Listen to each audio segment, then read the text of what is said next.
6 anggota DPRD Provinsi Sumatera Selatan dari daerah pemilihan 6 menggelar reses masa sidang 6 tahun anggaran 2026 di Kabupaten Muara Enim.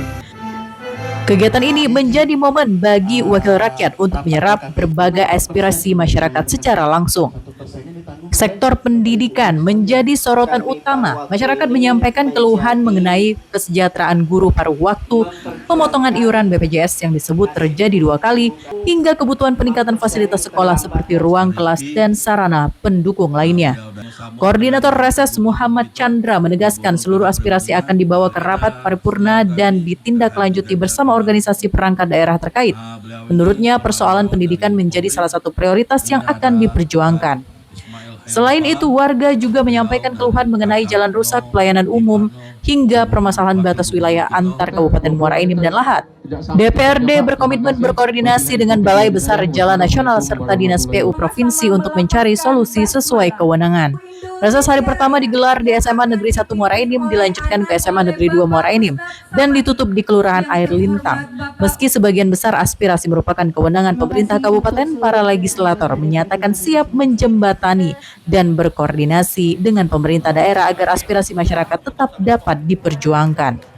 Kami dari DPRD Provinsi Sumatera Selatan, khususnya Dapil 6, hari ini melaksanakan reses ke Kelurahan Air Lintang. Di Kelurahan Air Lintang ini yang menjadi prioritas itu masalah banjir yang sangat krusial. Ini di sini permintaannya untuk menormalisasi sungai dengan mengganti gorong-gorong itu menjadi jembatan agar supaya penanganan banjir di Air Lintang ini bisa kita teratasi. Mungkin itu dari yang lain-lain juga. Ada soal pendidikan tadi Kak, pendidikan tadi guru tadi Kak, soal berapa persen, berapa kali pemotongan BPJS tenaga kerjaan tadi yang dipotong disampaikan oleh guru tadi. Itu yang masalah BPJS tadi 2 kali potongan, ini juga akan kami bawa ke paripurna akan kami sampaikan mengapa ini bisa terjadi, ya kan, 2 kali pemotongan.